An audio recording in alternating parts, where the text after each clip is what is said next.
आदाब दोस्तों, आज की इस वीडियो के अंदर हम बात करने वाले हैं एक ऐसे इंसान की जिसने अपना career as a fruit seller शुरू किया, लेकिन आगे चलकर वो इंडिया का सबसे बड़ा फाइनेंशियल स्कैमर बन जाता है। लेकिन कोर्ट ने उसके मरने के बाद उसके तमाम केसेस को किस तरह से लीगल करार दे दिया, इन तमाम चीजों की बात हम डिटेल में आज की इस वीडियो के अंदर करेंगे। अगर आपने अभी तक हेल्थ नारा को सब्सक्राइब नहीं किया तो please make sure subscribe. Telgi stamp paper घोटाले का मास्टरमाइंड था।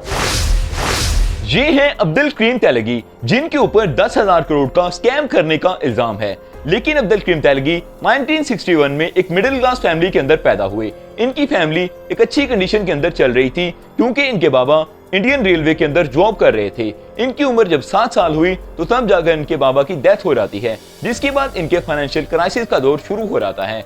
अब यहाँ पर अब्दुल करीम और इसके भाई को रेलवे स्टेशन पर एक सब्जी की रेडी पर काम करना पड़ता है। कुछ देर के बाद ये अपनी एक सब्जी और फ्रूट की रेडी खोल लेते हैं और वहां पर काम करना स्टार्ट कर देते हैं।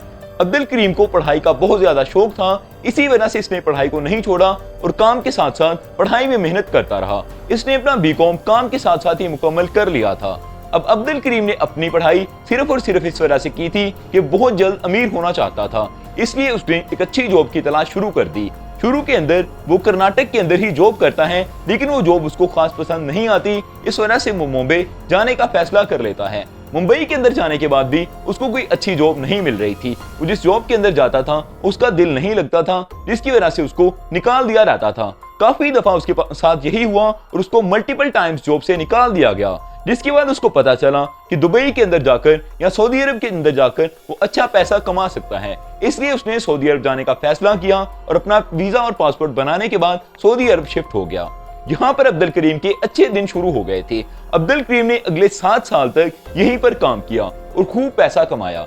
लेकिन अब्दुल करीम अभी पूरी तरह से सेटिस्फाई नहीं हुआ था, क्योंकि इसके शौक टाइम के साथ साथ काफी बदल चुके थे। अब वो एक और अयाश जिंदगी जीना चाहता था। अब्दुल करीम ने यहाँ पर देखा कि काफी लोग सऊदी अरब के अंदर आकर काम करना चाहते हैं, लेकिन उनके डॉक्यूमेंट्स पूरे नहीं होते, जिस वजह से वो यहाँ तक पहुंच ही नहीं पाते। इसने अब वापसी का फैसला किया और मुंबई के अंदर वापस शिफ्ट हो गया। क्योंकि अब्दुल करीम तेलगी पूरी प्लानिंग के साथ मुंबई वापस आए थे, इसलिए वापस आते ही अरेबियन मेट्रो ट्रैवल के नाम से एक एजेंसी ओपन कर लेते हैं, जिसके अंदर लोगों को फेक वीजा, पासपोर्ट और कंपनीज के बाकायदा सर्टिफिकेट इशू किए जा रहे थे, जिसकी बेस पर लोग ना सिर्फ बाहर जा रहे थे बल्कि काम भी कर पा रहे थे। लेकिन ये पूरे का पूरा काम इलीगल हो रहा था। इसकी वजह से किसी को भी कोई परेशानी नहीं थी, लेकिन पुलिस को जिस दिन इसकी भनक लगती है, पुलिस इनको गिरफ्तार कर लेती है और इनकी एजेंसी को पूरी तरह से सील कर दिया जाता है। जैसे आम लोगों के लिए जेल के अंदर जाना और वहां से वापस आना काफी मुश्किल होता है, इनके लिए बिल्कुल भी मुश्किल नहीं रहा। इनके लिए ये उल्टा गुड लक साबित होता है, क्योंकि वहां पर इनकी मुलाकात राम रतन सोनी से हो जाती है, जो कि खुद एक स्कैमर थे और वो स्टाम्प पेपर का धंधा करते थे। स्टाम्प पेपर के धंधे के अंदर वो लोगों के साथ काफी फ्रॉड कर चुके थे, इसलिए उनको मल्टीपल टाइम्स जेल के अंदर डाला गया था। 1 साल के बाद 1992 के अंदर ये दोनों बाहर आ जाते हैं। राम रतन सोनी यहाँ पर इनसे कहते हैं कि अगर तुमने धंधा करना है तो कुछ बड़ा करो, ऐसा छोटा करने के अंदर कोई फायदा नहीं है और तुम बड़ा पैसा कभी भी नहीं बना पाओगे। जिसकी वजह से ये दोनों मिलकर कारोबार करना स्टार्ट करते हैं और दोनों फ्रॉड के लिए पूरी तैयारी कर चुके होते हैं। लेकिन कुछ अर्सा गुजरने के बाद ही इनका भी स्टार्टअप भी नहीं हुआ होता, ये दोनों एक दूसरे से अलग हो जाते हैं। इसके पीछे की रीजन भी यही थी कि अब्दुल करीम का माइंड सेटअप किसी से भी मिलता नहीं था। वो किसी के साथ मिलजुल कर नहीं रह सकते थे।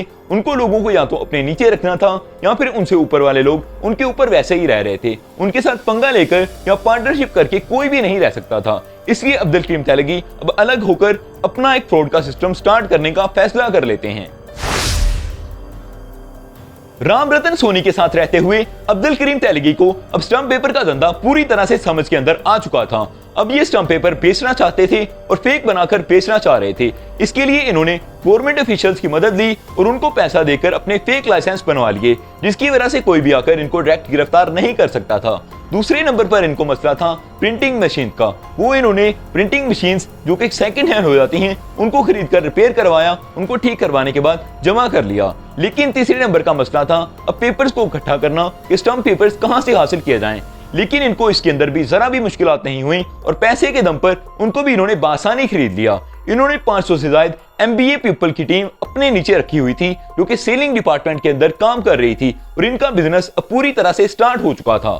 जिन लोगों को स्टाम्प पेपर का नहीं पता, तो इंडियन जुडिशरी सिस्टम के अंदर इसको काफी पावरफुल माना जाता है, क्योंकि करोड़ों और अरबों की डील्स, शादी के बंधन, हर चीज इसी के थ्रू हो रही होती है और इसी के ऊपर साइन होती है, जिसकी वजह से इसको काफी पावरफुल माना जाता है और इसका यूज भी काफी ज्यादा होता है, जिसकी वजह से इन्होंने इसी बिजनेस को करने का फैसला किया था। लेकिन एक फेक तरीके से करने की वजह से इनको लोगों को काफी पैसा देना पड़ रहा था। अब ये इंडिया के 70 कंट्रीज के अंदर ये धंधा कर रहे थे और अगले 5 साल तक ये सब इसी तरह से चलता जा रहा था। इनके ऊपर टोटल 25 FIR दर्ज हुई, लेकिन किसी ने भी कोई एक्शन नहीं लिया। उसके पीछे की बेसिक रीजन ये थी कि हर किसी को ये पैसा दे रहे थे, क्योंकि इनके जहन में एक बात अच्छी तरह से बैठ चुकी थी कि अगर पुलिस को पैसा नहीं दिया तो उसी तरह होगा जिस तरह पहले बिजनेस के अंदर हुआ था। इनकी एजेंसी पहले ही सील हो चुकी थी। इस वजह से ये बताया जाता है कि एक ऐसा इंसान जो कि पुलिस के अंदर काम कर रहा था और उसकी सैलरी 9,000 थी, उसको भी 100 करोड़ की प्रॉपर्टी इन्होंने बनाकर दी थी, जिससे साफ तौर पर अंदाजा ये भी लगाया जा सकता है कि इनका बिजनेस किस हद तक बड़ा हो चुका था। स्टाम्प पेपर के इस धंधे के अंदर ये इतने अंधे हो चुके थे कि इनको किसी चीज की बिल्कुल भी फिक्र नहीं थी। लेकिन यहाँ पर कहानी के अंदर एक बहुत बड़ा ट्विस्ट आ जाता है। अब्दुल करीम तैलगी एक नए शहर के अंदर लोगों को भेजते हैं स्टाम्प पेपर देने के लिए, लेकिन वहां पर जाते हुए इनकी ट्रक की चेकिंग की जाती है और पूरे का पूरा ट्रक यहाँ पर स्टाम्प पेपर से भरा होता है, जिसकी वजह से इनको गिरफ्तार कर लिया जाता है और ये समझा जाता है कि इनके सेलर्स चोरी करके स्टाम्प पेपर्स को कहीं लेकर जा रहे थे। लेकिन असल मामला यहाँ तक किसी को भी पता नहीं होता और असल में ये खबर मीडिया के अंदर वायरल हो जाती है। इस वजह से तैलगी इस मामले को कंट्रोल नहीं कर पाते, बल्कि ये तक वायरल आ जाता है कि एक खास वक्त तक तो उनको इस चीज का बिल्कुल भी इल्म ही नहीं था कि उनके स्टाम्प पेपर पकड़े जा चुके हैं और उनका धंधा ज्यादा देर तक चलने वाला नहीं था, जिसकी वजह से अब उन पर छापे मारे जा रहे थे और तैलगी को पकड़ने की पूरी तैयारी की जा रही थी। अब वो ऑफिशियल जो कि इनके साथ मिले हुए थे वो भी इनके खिलाफ हो चुके थे, क्योंकि ऊपर से काफी प्रेशर पड़ रहा था। इन्वेस्टिगेशन के दौरान ये चीज स्टार्ट में ही सामने आ चुकी थी कि ये पेपर असल में चोरी के नहीं है, बल्कि ये फेक स्टाम्प पेपर हैं, क्योंकि जब ऑफिशियल को चेक करवाए गए तो उसने देखते ही बताया कि ये ओरिजिनल नहीं बल्कि फेक स्टाम्प पेपर हैं, जिनको एक जगह से दूसरी जगह पर स्मगल किया जा रहा है या फिर इनको बांटा जा रहा है फेक तरीके के साथ, और हो सकता है कि इंडिया के अंदर ये लोग अपनी जड़ें जमा चुके हों। अब अब्दुल करीम तैलगी स्टार्ट के अंदर गायब रहते हैं और किसी के भी हाथ नहीं लगते। पुलिस इनको ढूंढने की काफी कोशिश करती है, लेकिन ये पुलिस के हाथ नहीं लग रहे होते। लेकिन एक दिन पता चलता है कि अजमेर शरीफ की उर्स पर अब्दुल करीम तैलगी जाने वाला है, जिसके पीछे पुलिस जाती है और वहां से इनको गिरफ्तार कर लिया जाता है। कोर्ट के अंदर इनका केस चलता है और इनसे पता चलता है कि इनका स्कैम कितना बड़ा था, कितने बड़े बड़े लोग इनके साथ मिले हुए थे। जिन लोगों को ये नाम लेते हैं उनको इनके अंदर शामिल किया जाता है और तफ्तीश के अंदर शामिल करने के बाद उनको गिरफ्तार कर लिया जाता है। लेकिन काफी लोग ऐसे थे जिनको ना तो गिरफ्तार किया गया और ना ही उनके खिलाफ FIR हुई। असल के अंदर मसाइल ये थे कि गवर्नमेंट के कुछ ऑफिशियल थे, जो कुछ पुलिस के अफसरान थे, जो कि इतने बड़े ओहदों पर फाइज थे कि उनको गिरफ्तार करना मुनासिब नहीं था, इसलिए उनको छोड़ दिया गया और उन पर कोई भी केस दायर नहीं किया गया। लेकिन अब्दुल करीम तैलगी को 202 करोड़ रुपए जुर्माना और 30 साल की सजा दी जाती है। शायद ये सजा इनके जुर्म के लिहाज से काफी कम थी, लेकिन अगले 3 साल के अंदर ही अब्दुल करीम की जेल के अंदर डेथ हो जाती है। ये बताया जाता है इनके वकील की तरफ से कि ये इनको जानबूझकर मारा गया है, लेकिन पुलिस की तरफ से ये कहा जाता है कि एंजाइटी की वजह से परेशान रह रहकर इनकी खुद ही डेथ हो गई थी। लेकिन ये उनके वकील की तरफ से कहा जा रहा था, क्योंकि अब्दुल करीम तैलगी काफी लोगों को जानते थे जो कि स्कैम कर रहे थे या फिर स्कैम करने वालों का साथ दे रहे थे, इस वजह से उनको जान से मार दिया गया। लेकिन अब बात यह है कि उनके धंधे को किस तरह से उनके मरने के बाद लीगल करार दिया गया।